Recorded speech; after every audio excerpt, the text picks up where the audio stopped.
Pupunta. Ano? Toy, baby? Ano? Pupunta mo sa doktor? Naiwanan ko lang muna yung jacket ko dito. Ah, sige. Bakit? Patayin sila.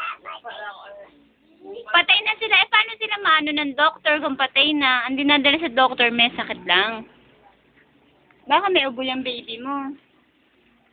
Ha? Ano yung baby mo?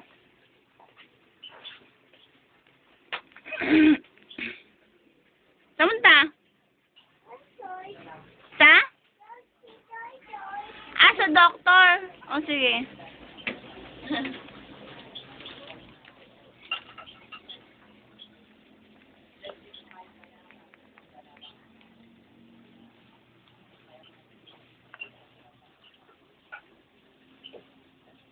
Bakit mo dinala sa doktor yan?